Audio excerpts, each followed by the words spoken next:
Multiple people have been killed and homes destroyed as Iranian missiles struck Israel's Tel Aviv and the port city of Haifa before dawn on Monday.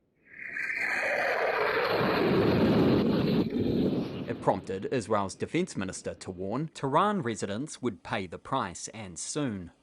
Those comments were walked back later, with Israel saying it has no intention of causing deliberate harm to residents. Israel's National Emergency Services raised its death toll to at least 23 civilians since Friday. At least 100 more were wounded in Israel in the overnight blitz, part of the wave of attacks by Tehran in retaliation for Israel's strikes, which targeted Iran's nuclear and ballistic missile programs. Israeli attacks in Iran have killed at least 220 people since Friday, with 90% of the casualties reported to be civilians, Iran's health ministry has said. Several residential buildings in a densely populated Tel Aviv neighborhood were destroyed in a strike just a few hundred meters from the US Embassy branch in the city. The building sustained minor damage, and there were no injuries to US personnel. Fires were seen burning at a power plant near the Haifa port, media reported, with search and rescue operations underway, emergency authorities said. Iran's Revolutionary Guard said the latest attack employed a new method, causing Israel's multi-layered defense systems to target each other. It said it allowed Tehran to successfully hit many targets without providing further details. There were no reports in Israel of interceptor missiles hitting each other.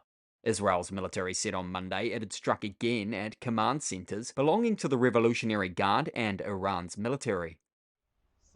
Israel began the assault on Friday, wiping out the top echelon of Iran's military command and damaging its nuclear sites. It says the campaign will escalate in the coming days. Iran has vowed to, quote, open the gates of hell in retaliation. US President Donald Trump has repeatedly said Iran could end the war by agreeing to tough restrictions on its nuclear program. Iran says it is for peaceful purposes, but Western countries and the IAEA nuclear watchdog say it could be used to make an atomic bomb. Iran said its parliament was preparing a bill to leave the Nuclear Non-Proliferation Treaty, adding that Tehran remains opposed to developing weapons of mass destruction.